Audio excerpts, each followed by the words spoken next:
They did not care about the human rights argument. It did not move them. Since this issue is so psychological, the most powerful persuasive tool is social proof.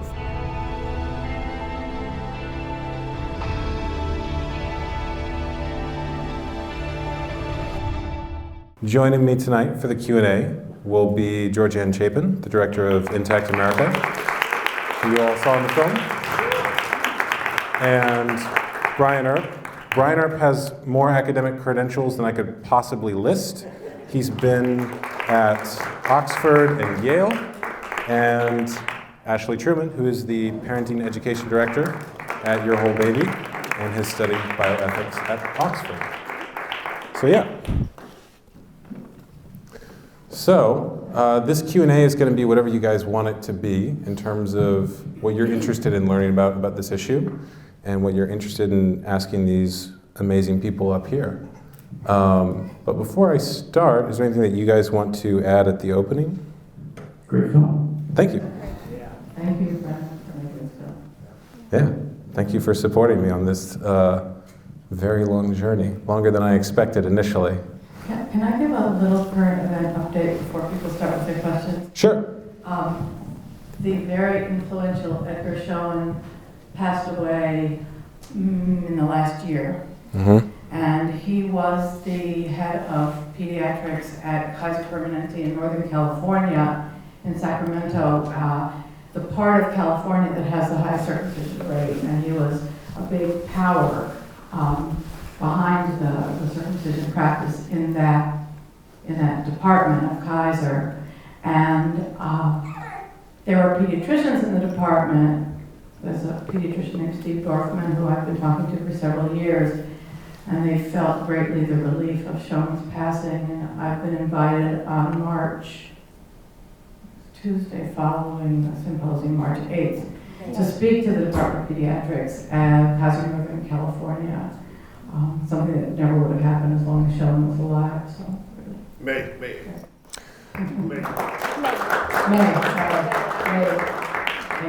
For those who may not know, Schoen is the person from the American Academy of Pediatrics with the bow tie in the film. So you are now familiar with him as a character, so when people talk about particular figures in this issue, hopefully you'll be a little more familiar with who they're talking about. So I think we can open it up to questions now, unless you guys have anything else you want to add. That's really good news, by the way. Right up here in the front. My question is, it's difficult for me and somewhat frustrating when I see the gentleman from, well, both the gentleman that passed away, the gentleman from Australia, who have a radically different, they make statements that contradict other people's statements about what scientific evidence there is or is not.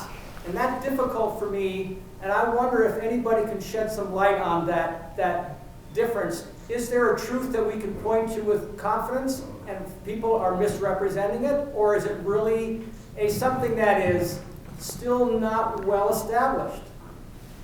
I could say something about this because this is the main area that I work in the professional literature. So, a couple of things. One dimension that might have been in the film was sort of the European response to the American Academy of Pediatrics policy. So the drama of the film played out between sort of the American Academy of Pediatrics and a couple of spokespeople there, and then sort of the intactivists on the other side. The thing that's amazing about a lot of so-called intactivists or intactivists is that many of them really know what they're talking about. Because it's a passion cause, they've taken the time to get to know the medical literature in the way that gay activists in the 1980s got to know the literature about AIDS treatments, for example, because they wanted access, and so they became, in a sense, lay experts. So there's something like that playing out here, but you don't have to just pit the AAP against intactivists, many of whom, as I say, know what they're talking about. You could look at basically the rest of the medical profession globally.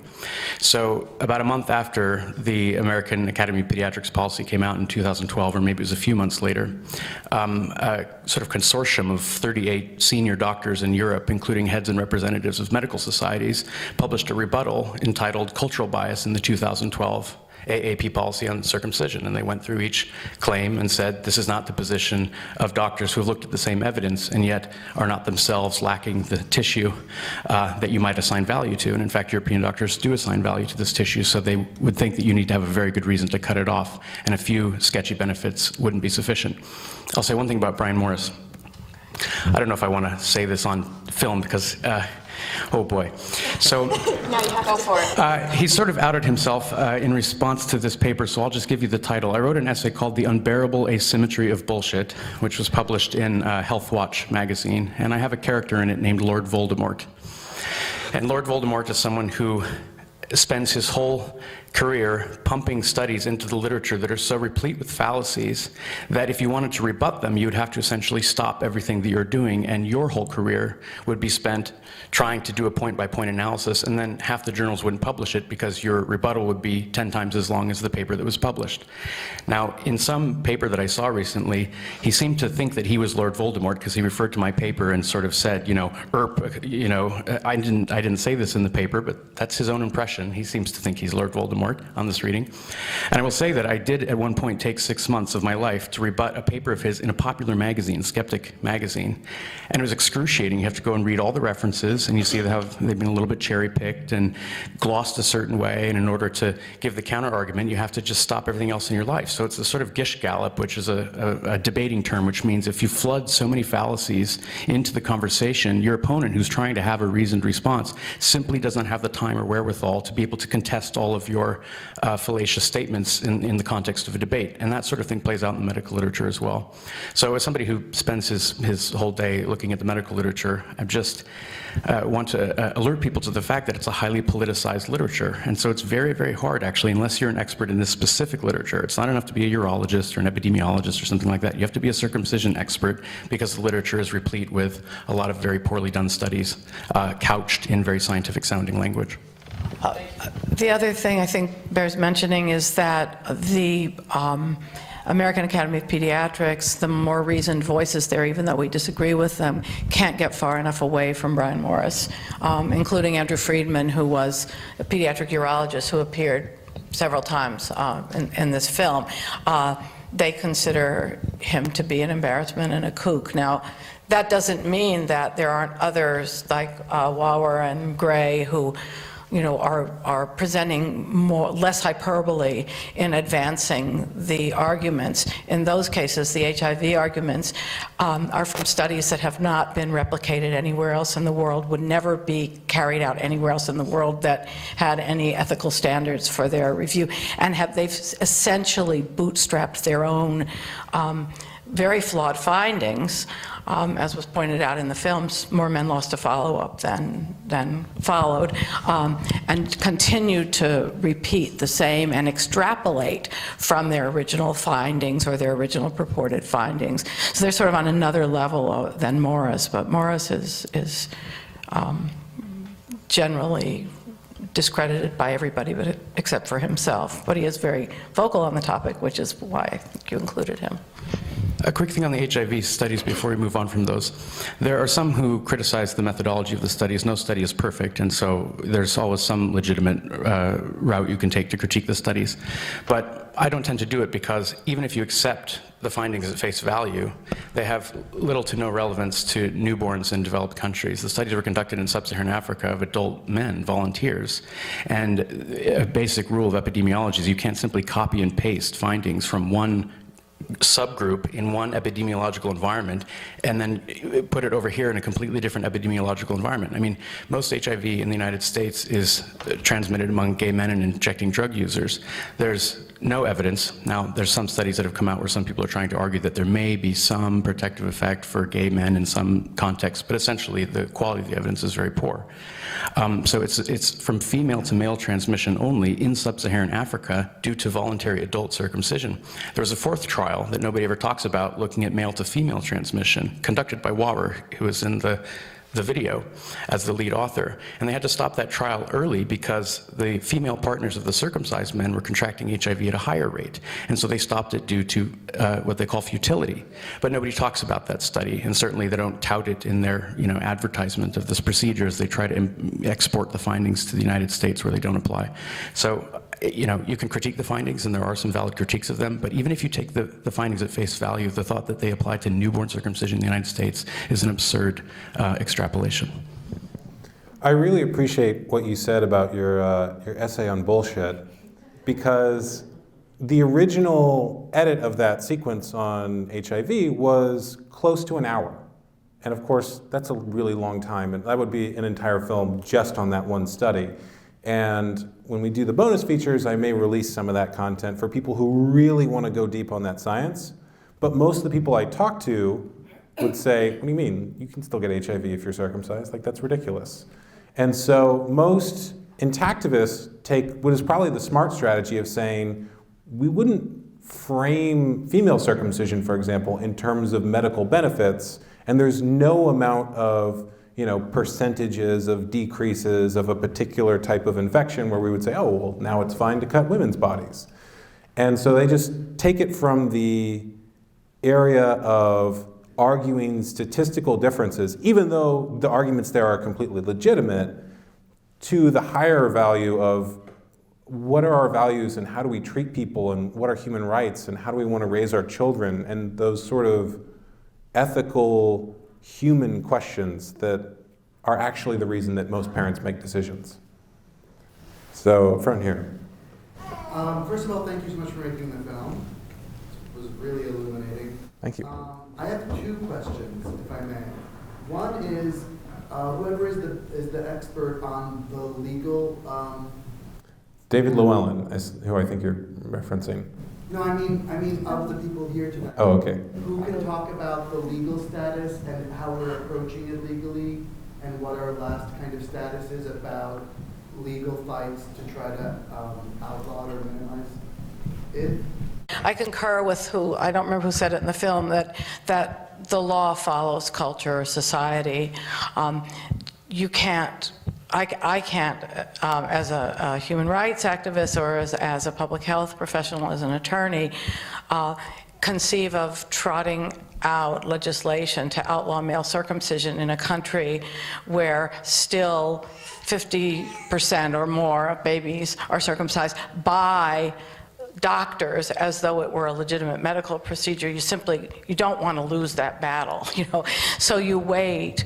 Intact America's strategy is to work toward a tipping point so that the culture starts to see the male body, the intact male body, as normal. And once you get to a certain critical mass of people, and we are moving in that direction, who believe that it will become, think of same-sex marriage. You didn't see people in the 70s or in the 60s advocating for same-sex marriage. There were certainly people who wanted that, but they had to wait until the culture, till the society caught up to the idea. And that is where I personally stand on the idea of going for criminalization. I don't think we'll ever actually criminalize male circumcision in this country. I think European experience is illustrative there. So we simply want to get to a point where however, we simply want to get to a point where Americans don't want to circumcise their children. However, I also agree that we should not permit any backsliding on the FGM laws, right? They are inconsistent. They are hypocritical in the sense that they don't protect boys, but that doesn't mean we go with the AAP's 2010 original statement, which says it's okay to do it to girls now. If I could make a comment on this, there's a very relevant case playing out in Detroit, Michigan right now, which is the first federal prosecution for FGM in the United States under the 1996 law. And it concerns a group called the Dawoodi Bohra, which is a small Muslim sect. And very interestingly, they practice both male and female circumcision, as they would refer to it in English. And the form of cutting they do to their daughters is the ritual nick, the very thing that was proposed by the AAP. In other words, it's a form of cutting that on any view is far less invasive than the very same surgery they do to their sons. Furthermore, they support the practice based on the same interpretation of Islamic scripture, basically the hadith, which are the secondary sources of scripture rather than the Quran, where both male and female circumcision have similar scriptural standing. So my view is that the United States has picked the worst possible case to prosecute, and in some communication with those who are around the case, they're completely bungling it. They don't know what they're talking about. They rely on the World Health Organization typology for FGM, which has various anatomical problems and inaccuracies and so forth. So I have no idea how that case is going to go. But if it becomes part of common knowledge that it is already illegal in this country to cut a girl's genitals to any degree, including forms that are less invasive than male circumcision and that are performed by the parents for comparable reasons, then this asymmetry in the double standard is going to come into the conversation. I agree that if you move the law before cultural readiness, you face problems. This happened in Germany, where there was a moment where it seemed like maybe there was going to be an interpretation of the criminal law that said it was already illegal to perform circumcisions for non-medical reasons. As a response, the German legislature panicked and created a specific law to say, we're not going to be the first country, Germany of all places, to outlaw circumcision, and so they created a law saying circumcision must be protected and can't be criticized legally. Similar thing happened in California. The MGM bill had a backfiring effect, where now there's a specific law in place saying you can't even raise a critique of circumcision legally. So the law is one tool among many to make changes in society, and I'm of the view that in this case it's a very clumsy way of doing it, and first you change hearts and minds and the law will follow. I had a different second question, but now I have just a follow-up to that. Can you talk about what the latest numbers are in terms of surveys or polls about Americans' opposition to circumcision? Okay, so you'll all hear it from me. Several years ago, Intact America conducted a national survey, which we kept the results private because we thought that they could be misinterpreted. And we found that fewer than 10% of Americans disliked circumcision. It was basically either not on the radar screen or it was something that most Americans approved of. What year was that? Where are we now? Stephen, what year was that? That was probably 2013? No, 15. Yeah. We also asked many other questions. We asked, and we tested the responses, but we had a pre and post survey analysis. We found that the reasons that people approved of it were all of the things, hygiene and health. And we've been conducting, we have another survey we're about to conduct now along the same lines. We've also done a survey earlier this year on forced foreskin retraction. Found some astonishing numbers on that. So we're trying to measure attitudes as we go ahead. It's extremely expensive to measure public opinion in a legitimate, statistically significant way, but our goal is to continue to measure that. We believe that also media coverage,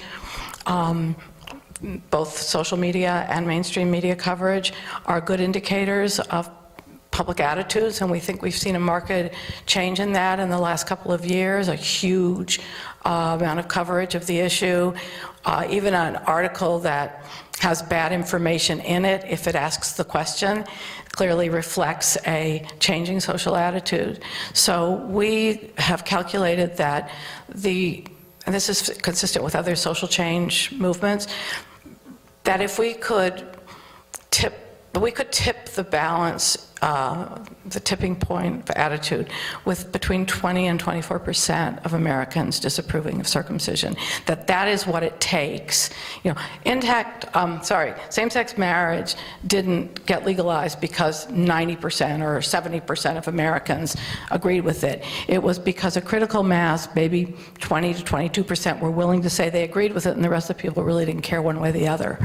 That's how the law got passed, and we believe if we can get 20 to 25% of Americans to appreciate the intact male body, not to hate circumcision, but to appreciate that the intact male body is okay and normal, and the default should be to just leave your baby alone, that we will have really significantly changed the culture. I know of 2 other surveys, one of which I conducted very recently and is published in a journal called Culture, Health, and Sexuality. But one was published by YouGov in 2015, also came up with a 10% figure of men who wish they hadn't been circumcised. I did a survey with colleagues at Quinnipiac University where we had a sample of 999, I don't know why we couldn't get 1,000, men who were recruited into the survey not aware that it was about circumcision, so we didn't have a sampling bias or overrepresentation of people who were wanting to participate. We had a figure of about 13.5%. But the point of that study was to see whether people's satisfaction with having been circumcised was related in any way to the amount of knowledge they had about the subject. So you might recall Ron Goldman's informal study from, I think, the 90s he published in his book, Circumcision, The Hidden Harm, where he says the men who knew that the foreskin was quite a lot of tissue and that it had value among those who were circumcised were the ones who were really upset. The ones who thought it was something trivial didn't seem to mind. So it seems like there's a clear relationship. So my colleagues and I tried to do an updated version of this where we created a scale with 10 items on it that took us forever to do, that are 10 statements about which there is an objectively correct answer. So this is, dealing with the polarized, confusing medical literature. We came up with 10 statements about foreskin anatomy and health benefits and so forth. And we found this relationship that the more that circumcised men knew about the topic and the anatomy of the foreskin, the more likely they were to be dissatisfied. And the inverse was true for intact men. So I think it's not just a numbers game, it's a knowledge game. I just want to know from a neurological standpoint, there's been so many breakthroughs with stem cell technology lately, and I wanted to know if there's any impact with Norman, with the restoration movement, if there's been any breakthrough with that, if there's any way to, restoring, obviously, yeah, we know you can't restore those nerve endings, but with all of that medical breakthrough Regeneration, right now, really, you're talking about regeneration? yeah, is there any chance that there is a way to move forward with that? So the short answer is currently no, but there are a small group of people who are working on that idea. And there's a lot of debate about whether or not it's possible, because obviously if you were to regenerate that, that would be something that has never been done in the world before. Now, there's a small startup company called 4Gen. I hung out with them a bit while they were at South by Southwest that's interested in regenerating that part of the body. And they've done decellularization trials with animals and found that they're able to basically create a scaffolding, so to speak, of stem cells that your body would grow a missing body part into, specifically the foreskin. Again, they've made some progress towards that goal, but they're not there yet. And the earliest, most optimistic estimate that you could give them would probably be 2020, as far as maybe they'll be at human trials by then, and only if they get a significant amount of funding. Now, obviously, because there's a lot of men who are affected by this, and because if they were able to do that, that would be really good. A lot of people are very hopeful they could. But right now, the only options men have are restoration, which we cover in the film. I think the other thing that we could say about regeneration, even if it becomes feasible scientifically, is this is not a solution for the average male, because it would cost a huge amount of money for individuals. This is not like a plug and play or a turnkey operation here. This would be something that would be significantly expensive. Who knows whether it would be covered by insurance? Would be a huge battle. I see it as a very remote solution for most men, and manual restoration seems to be the only thing really on the horizon. And it doesn't erase the initial human rights violation. Oh, of course not. So you can't allow it to become if he doesn't like it, he can just get the restoration. So you gotta, in my view, from education, there's a lot of debate. People throw out specific numbers that come from studies of varying quality. It doesn't matter how many nerves, it doesn't matter how many square inches, it's the initial cut. And so if you can get away from we do parent education. Yes, there are some of those issues there are some of those questions that they have. What's the percentage for the UTI? What's the this? You can address it, but it's the human rights aspect of it. It doesn't matter what the square inch is. It doesn't matter how many deaths. It doesn't matter. It shouldn't be done in the first place. And if you can step away from specific numbers, people who are against your message will take specific numbers and try and discredit and tear that study or that source apart. Doesn't matter. It shouldn't be done in the first place. So we also don't want regeneration to become you can just get it done and erase it. You in the back. I have two questions. I think it was Dr. Mark Reese was teaching medical students about the benefits of being intact and not doing circumcisions. Are other doctors doing that now? And because I know, well, this is going back at least 15 years ago, in the medical textbooks, they don't talk about the benefits of the foreskin.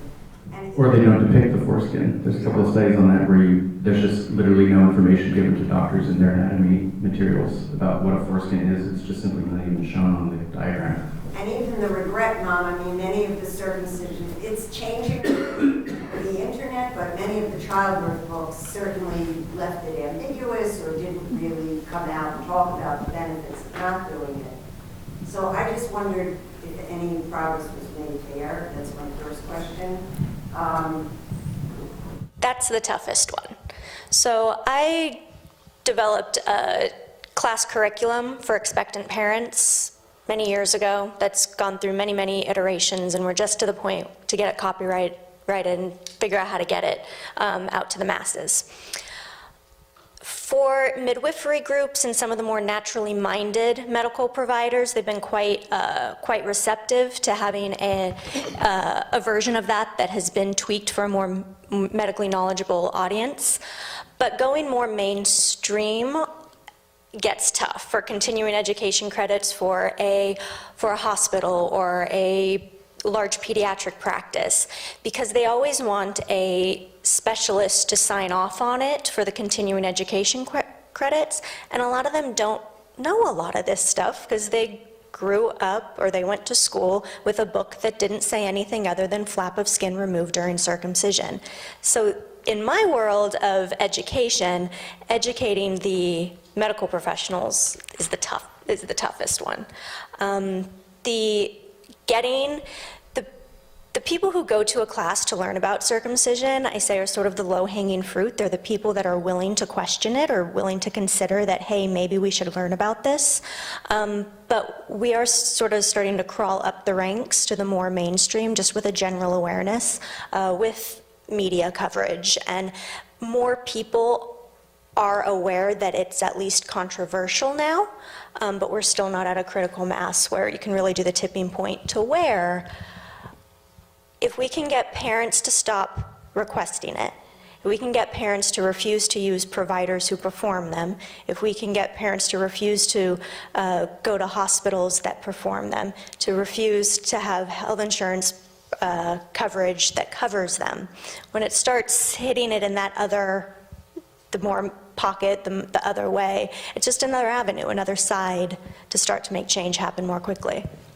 One of the things that is true is that medical schools, are huge institutions and very mainstream, and so any physician who wants to take up this cause within a medical school suffers the same kind of risks, really, to his or her career, and we know that from some of the intectivist doctors in the movement, as do the nurses who protest it and don't want to be part of circumcisions or part of the unit. So it's really still a very radical position a risk for a teaching physician to take this up as a cause. People have lost their jobs without having it said explicitly why. They've been told to cease and desist, much as Marilyn was fired years and years ago. People have, I'm aware, have not gotten jobs, and they've been right up to the last minute and thought they were getting an academic job, physicians, and lost it at the last minute, and the only reason that they could think of was that they had spoken out. against circumcision. There's some reason for hope, I think. There's an old saying in the philosophy of science, which is that science advances one funeral at a time. It's kind of a grim view, but often you have well, I hate to say that in the context of your earlier comment, because it is the case that doctors who themselves are circumcised and who have been pushing this for years and years and years tend to be overrepresented in earlier generations when the rates were higher. So you had 80 or 90% of the male population circumcised. Now, out of the hospital anyway, it's about 50%, although a lot of circumcisions are done outside. So you're finding more doctors, male doctors, who simply have the tissue in question and think it would be kind of sad to lose it. And so when they're in these classes and they're starting to take up leadership positions, you see a slow amount of change. I had an article in the... What's that? You're going to see it among judges. Judges as well, yeah. So, yeah, I think it is a matter of generational change, just because when you've grown up and something's the norm, it's really hard to reconfigure your whole worldview. Quick comment. At the Pediatric Ethics Conference last summer in Seattle, I brought up that, doctors could just not do it or just inform parents that it's not necessary. And the view was that was seen as extreme. I said, it's really not that extreme. We would just be more like how doctors respond to the question if it were even asked everywhere else in the world. And the panelist sort of like sat back and came up to me after and we chatted about it. And she's like, you're right.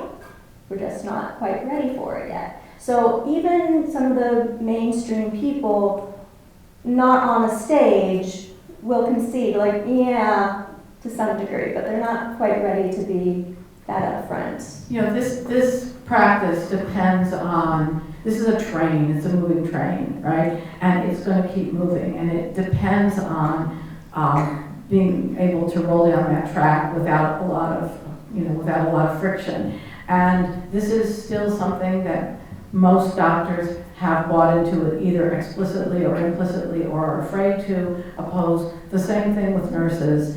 And the same thing with parents. Parents aren't even necessarily requesting it as much as they are acquiescing when it's pushed on them. So, I had the same conversation with a pediatrician who told me that he had circumcised between 5,000 and 6,000 boys in his city in Maine, and his own son was not circumcised. And I said to him, you stopped to talk to me. Obviously, you have some second. Some guesses, some doubts about this. Why don't you just stop? And he said, he sort of was very quiet, and he said, stopping would be very complicated. And I started to think about that. Bill is nodding his head, he's an attorney. Stopping is admitting that you did something that wasn't okay. It's having to confront the parents of the 5,000 boys in your town. The word gets around that you don't circumcise anymore. That, why did he circumcise my son? Why has he been doing this all these years? How much money has he made off circumcision? Did he put his intact son through college on dollars that he made from circumcising other people's sons? So it's true. Stopping is really complicated, but it's something that the medical community has done over the years. They have, on occasion, said, we don't do that anymore. We thought that was okay.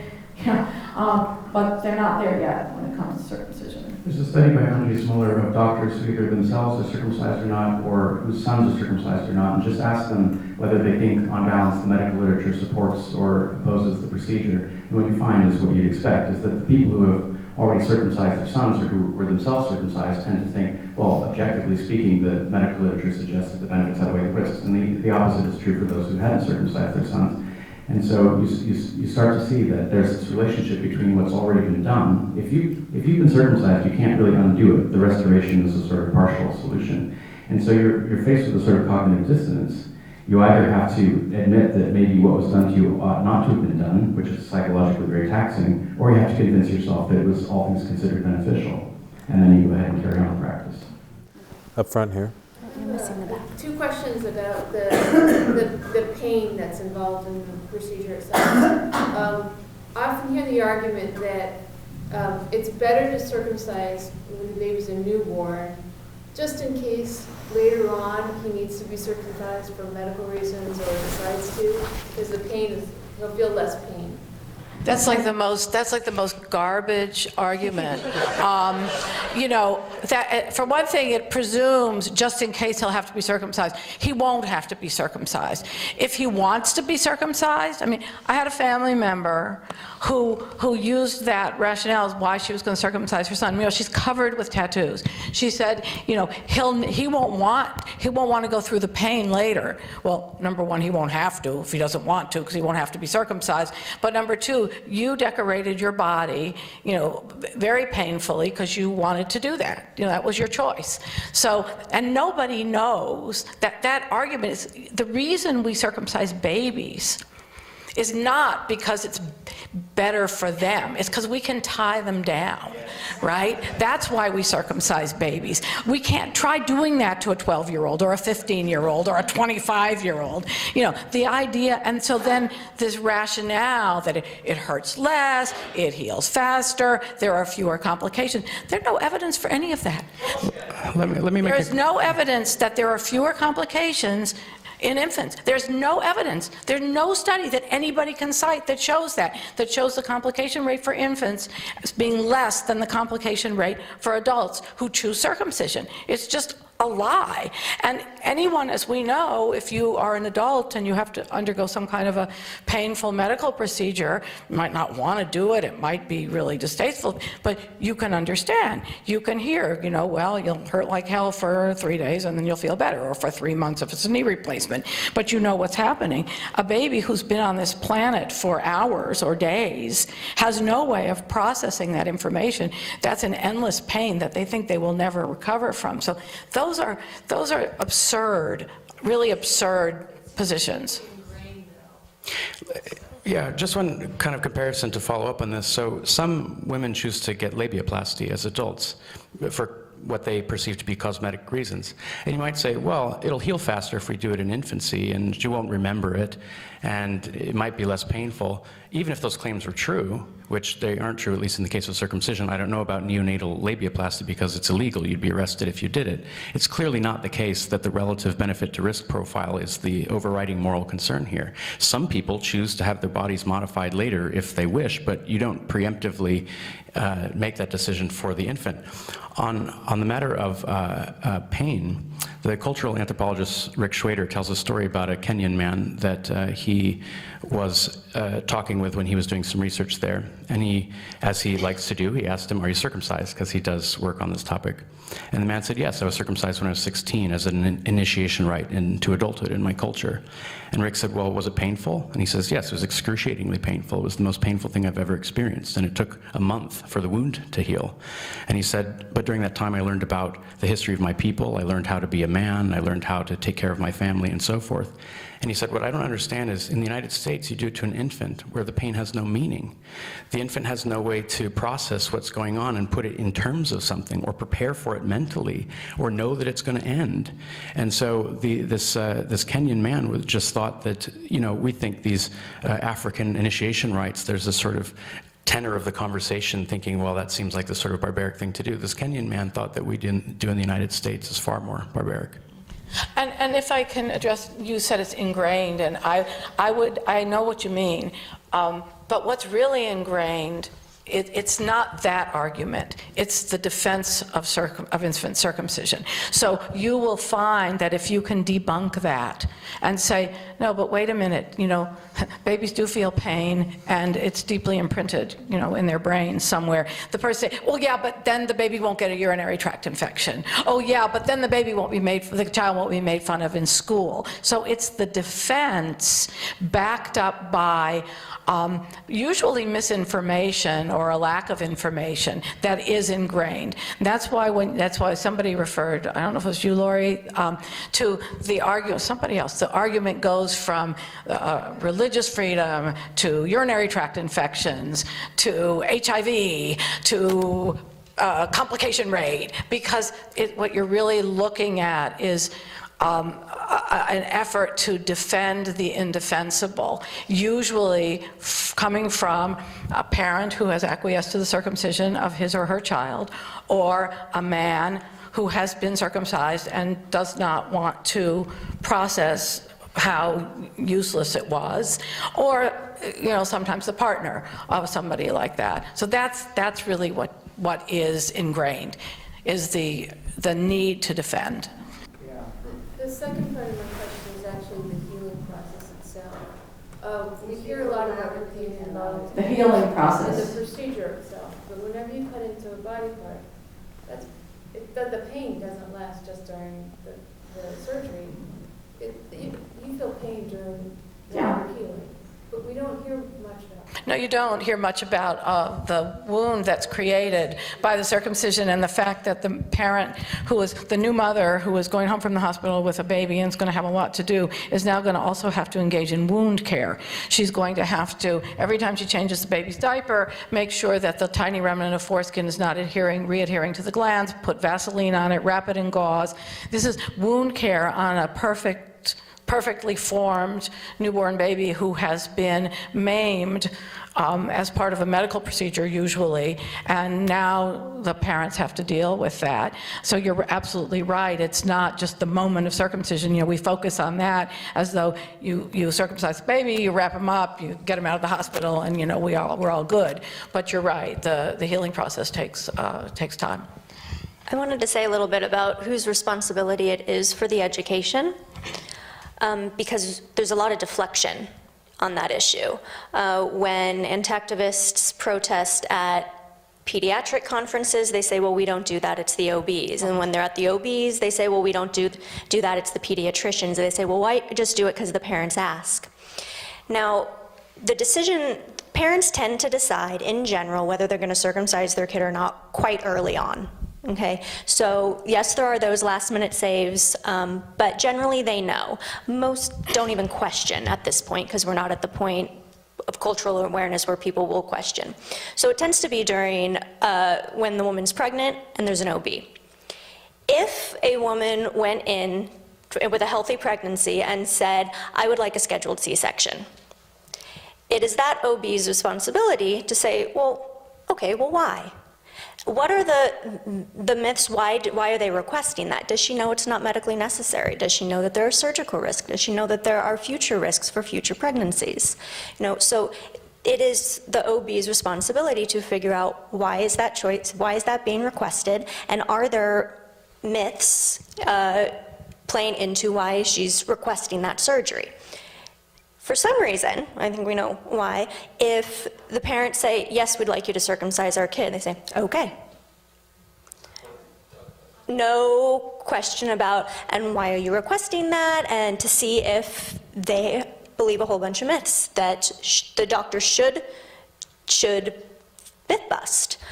Because consent is not supposed to be a question, it's supposed to be a dialogue, and it's the OB that has that relationship with the woman and the couple throughout the pregnancy who that is the responsibility of. So more so than the pediatricians, though on West Coast pediatricians, it's the OBs that are really failing in that consent process when it comes to circumcision. I think there's a lot of aspects of this issue, like you just mentioned, that under scrutiny really don't make a lot of sense. And that's because for most people, this issue is not intellectual, it is emotional, it's psychological. And if it was just intellectual, the three people up here alone could dispel every myth and we would be done and that would be it. But many of the things that people believe and hold on to aren't actually intellectually examined beliefs as much as psychological defenses, because there's a lot to feel around this, and it's very difficult for people to feel. All the way in the back there. Thanks. So first, I just want to say congratulations to the filmmaker Brendan, because I think. Yeah. Thank you.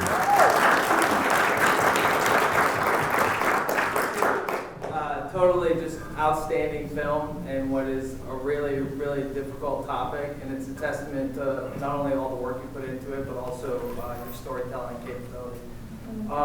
And also I was particularly gratified with all the in-depth interviews with some of the people who have passed away, like R. Wayne Griffiths and Jonathan Conte, and even Dr. Schoen.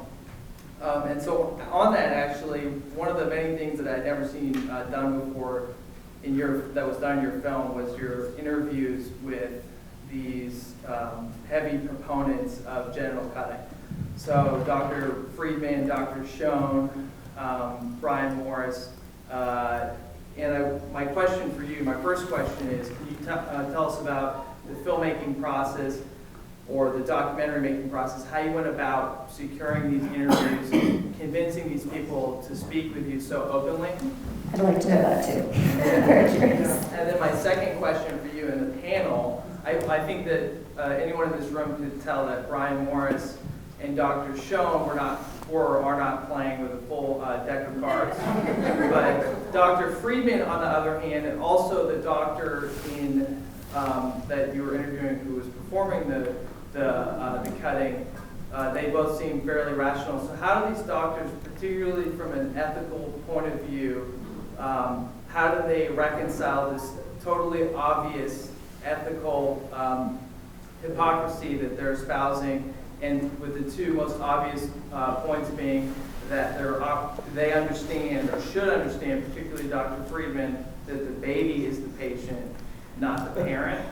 So how can he sign his name to that? And then the other one being the point that Georganne made in the film, where the risks have never been studied, and yet Dr. Friedman signed his name to a piece of paper whose main point was that the risks, the benefits outweigh the risk. How can he put his name to that? And when you're dealing with these people, all of you, what have you seen as the reaction from these people to that kind of just totally obvious argument to a rational person? Thanks.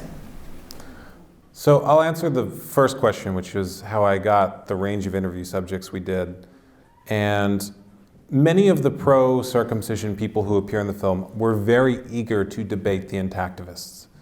Brian Morris in particular, one of the questions that I always ask towards the end of an interview is there anything that I haven't asked you that you think we should talk about? And he said, well, yeah, the intactivists bring up this point, and I want to rebut that. And so he was very interested in debating them. But early on in the process, I was a little worried about that. I reached out to someone who was both a urologist and a moil, a Jewish ritual circumciser. I thought, great, he can cover both of those perspectives.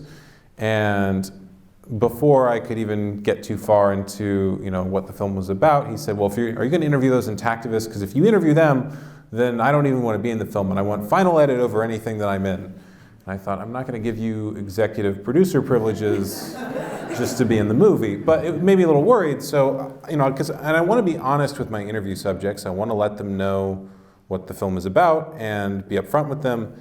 And so, but at the same time, I was worried if I told them, I'm interviewing both sides, I'm making a balanced film that covers both those perspectives, that there'd be people who wouldn't appear in the film. And so I got a book on documentary filmmaking that had an ethics section, and I thought, okay, well, I'm just going to follow whatever this says. And I opened it up, and it said that you should give your documentary interview subjects informed consent, and then it gave the medical definition of informed consent. And I thought, that's not helpful at all, because there's virtually no informed consent on this issue. The informed consent for circumcision is, would you like your child circumcised? And that's it. None of the information that you see in this film is presented. So I went with that sort of initially when I was approaching interview subjects. I would say, I'm doing a documentary on circumcision. Would you like to be in it? And any questions they had, I was completely upfront about. There are some interview subjects who I gave, my entire personal perspective on the issue. And there were some who were just really eager to debate the intactivists. And that was Edgar Schoen and Brian Morris. They sort of knew that was their opposition, so to speak, and they were eager to speak against them. And so that was kind of how I got the range of interview subjects that are in the film. And I'm, people have asked how, they're thinking that there might be some resistance there, but they're actually very eager to debate this. It's those who are sort of more on the fence or are doing the procedure but not speaking on it, who are harder to get on camera. And then in the case of Andrew Freeman, that connection actually came through Georganne, who could probably speak to a little bit to your second question, which is, how it is that some of the more lucid-seeming voices in the pro-circumcision group can say what they say and believe what they believe. Unless you don't want to go into that, and I just totally set you up for I'm a... happy to. So Friedman, it's extremely interesting because you're right. He signed, in fact, he was, I think, the head of the task force or the principal author of the 2012 paper that said that circumcision's benefits outweighed its risks and all of that terrible stuff. And he's been vilified by all of us for many years, including for circumcising his own son on his parents' kitchen table, and we all knew that. Then in 2016, he wrote an essay that was published in the journal Pediatrics that said, you know, all this stuff about circumcision, you know, medical and not, he said it here, we're never gonna resolve it on that. It's a cultural custom. Some parents want their kids circumcised, some parents don't want their kids circumcised.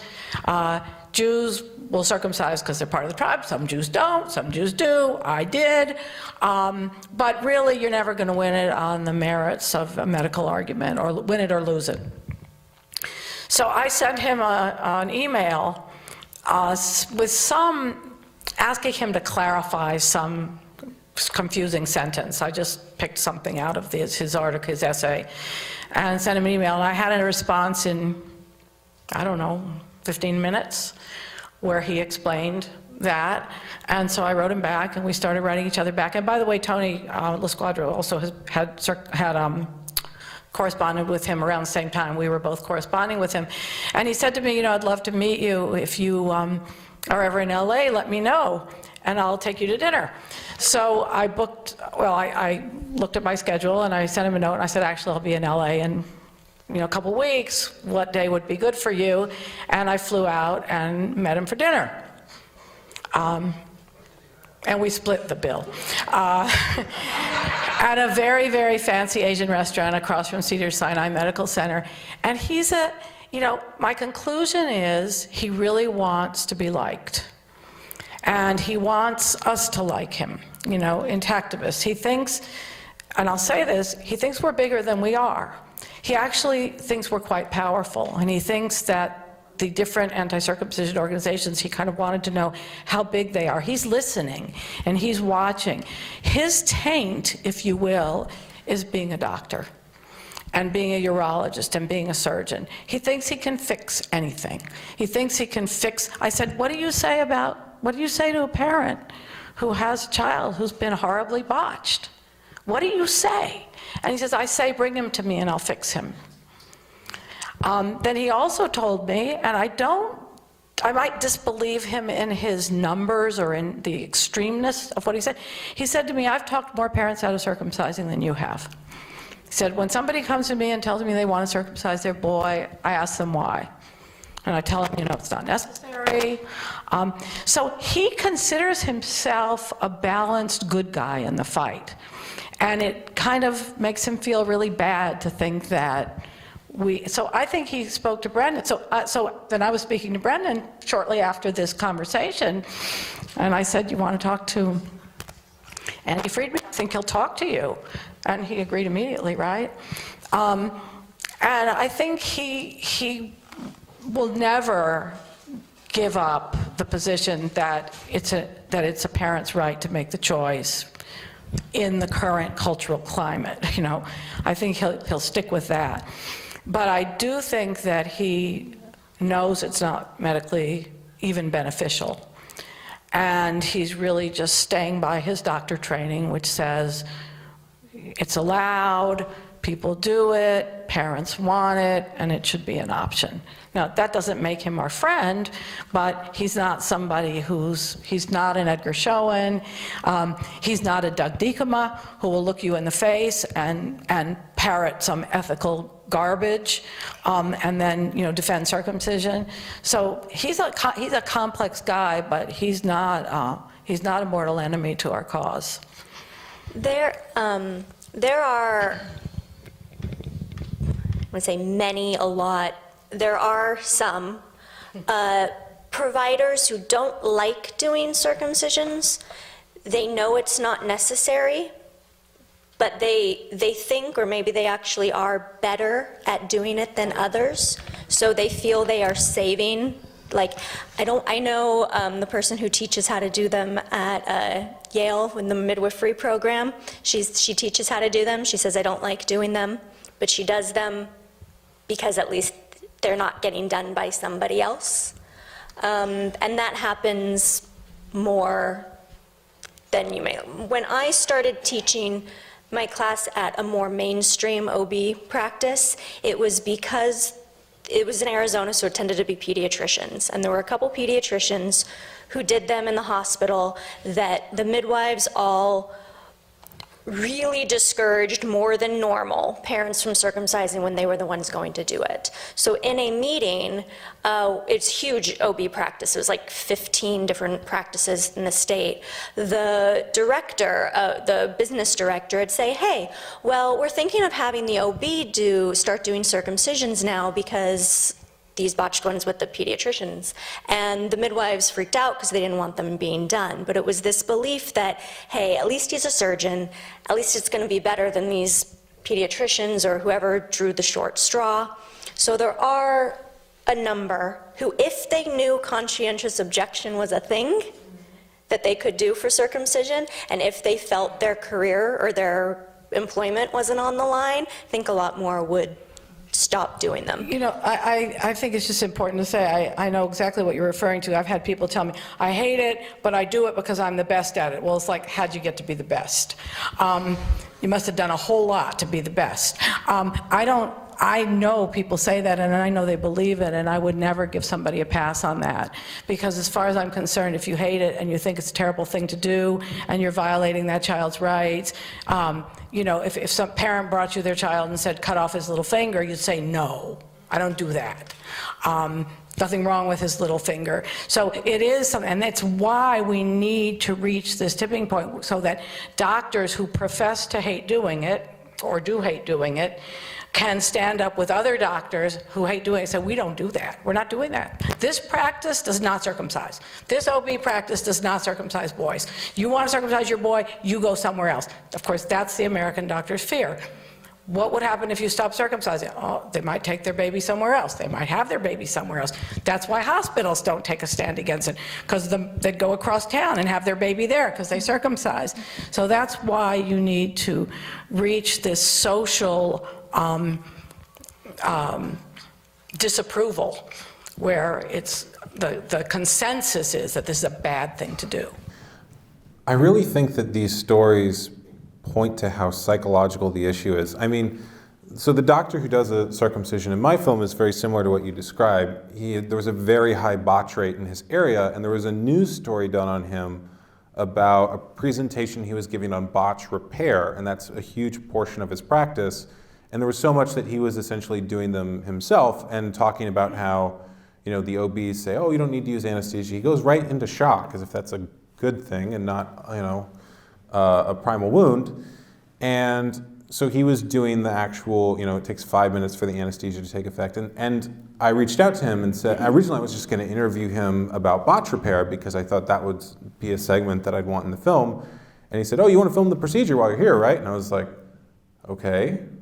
And there are a lot of, you know, and Georganne mentioned some things about Andrew Freeman.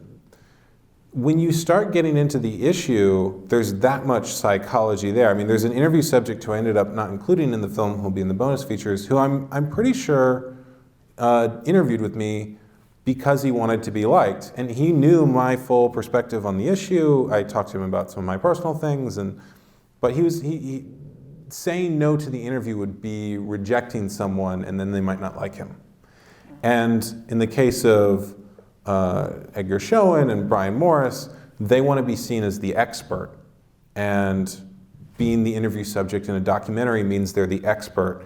And when you get into this issue, every person's psychology is that complex. You know, in the case of Andrew Freeman, he makes the argument essentially that where the medical benefits do not, you know, are not enough to recommend circumcision, that there basically isn't any significant medical benefit, and this is what he says, but that we should continue doing circumcision because we have a lot of different cultures and a lot of different beliefs, and they should be allowed to do what they want.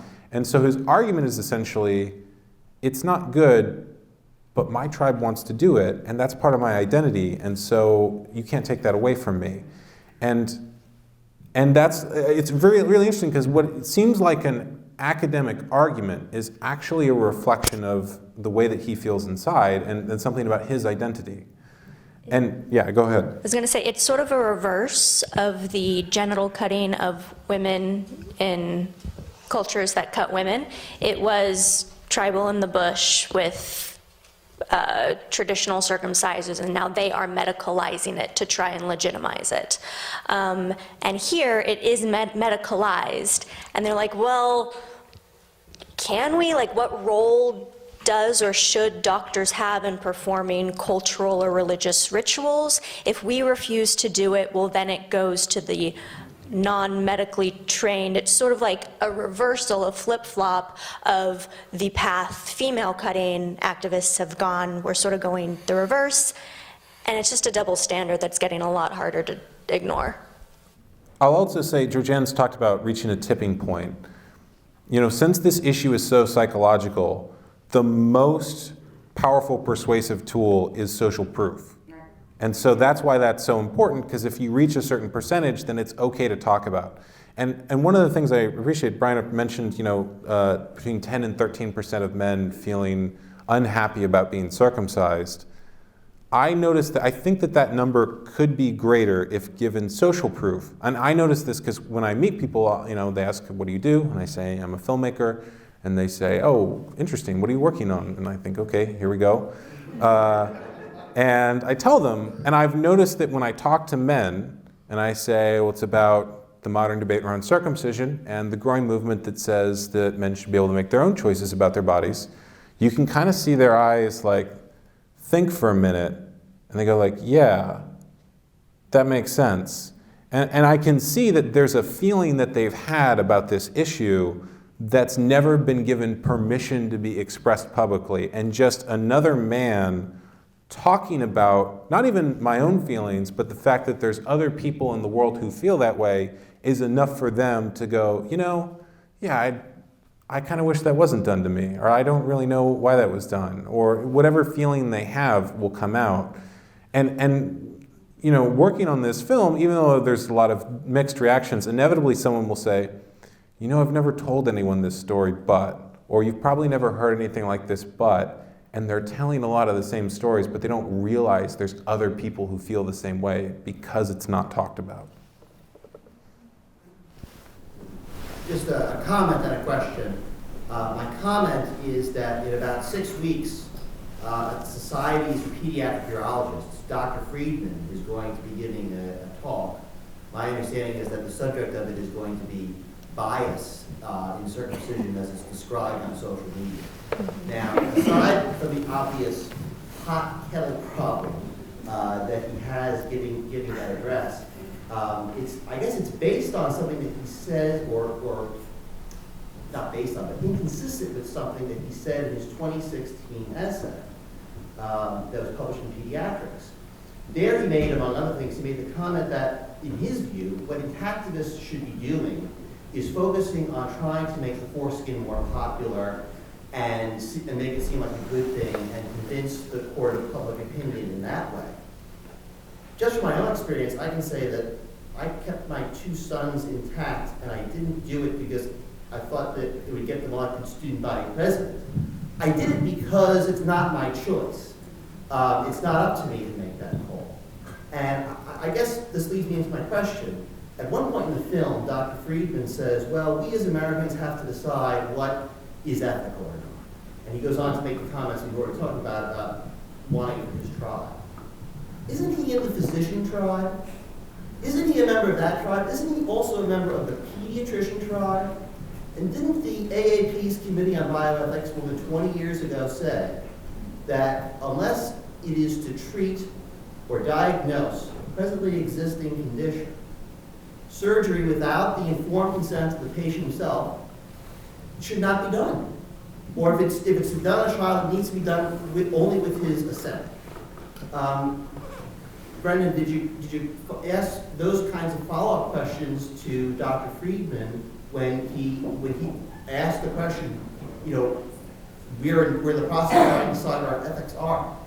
Isn't he already subject to an ethical code that he's blatantly violating? So when I'm interviewing someone, I'm not usually trying to debate them. What I will do is say, a lot of your critics have said this, or a lot of intactivists have said this, and how do you respond to it? And he's aware of those arguments, but I think that he underestimates the pain that men feel around this issue. And his attitude is that, well, most people are happy with it, and some are a little unhappy, and some would probably be a little unhappy if they hadn't had it done, but basically everyone's okay.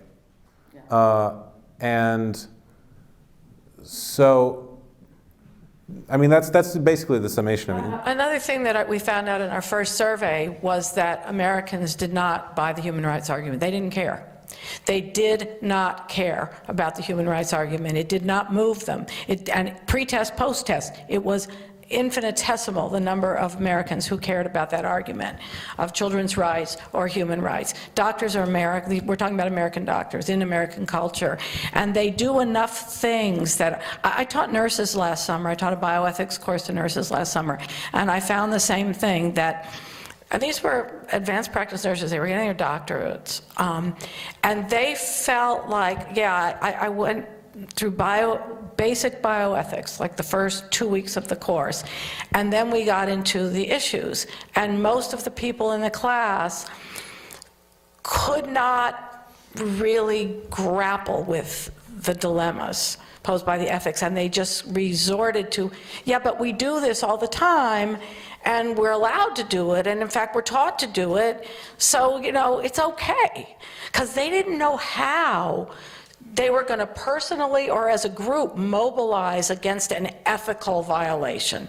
They just couldn't do, and I think that physicians are in the same place. If they can't figure out how, ethics are, they can't figure out what they're supposed to do, and everybody around them seems to be doing this practice, it's just not compelling to them. If you recall that article I mentioned where the European physicians responded to the 2012 AAP policy, well, the AAP wrote a very interesting little rebuttal back where they said, you say that we're culturally biased, but we have a 50% circumcision rate. You have close to 0 circumcision rate, therefore you're culturally biased against circumcision. And I wrote a paper sort of responding to this little debate where I said, it's true that there's a sort of cultural norm that differs between Europe and the United States with respect to modified or unmodified genitalia. The Europeans don't modify women's genitalia either, so it's true that they have that norm.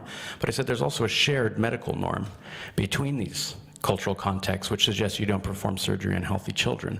So what about that norm? And I think that point gets lost in this debate of, well, we do it, you don't do it. No, there are some established principles that circumcision is this weird asterisk where they don't get applied to that case. I'm really enjoying this discussion, but I just checked the time, and I think that we are technically at the end of the Q&A and panel. I just saw the manager in the back too, looking at me, so I get the sense that we should probably head out soon. But I will stick around after. We also have tons of info cards for the film. I have more than I can possibly take with me, so please take as many as you'd like. There's a sheet out there that asks how you heard about the screening tonight. I would love it if you'd put your name and email down and let us know. And I think... And do we have to leave the building or just the theater? I guess I'm asking the manager also. Can we come? She just took off, so I don't know. Can we congregate downstairs if people want to continue asking questions? Do you know? Do they have a bouncer? I don't know. We'll see. There's a lot of nearby places we can. There's a lot of nearby places. I'm sure we will find one. And I know that there's still questions people have, and so hopefully we'll get to talk about them out in the lobby or somewhere nearby that there's food. Thank you again for coming.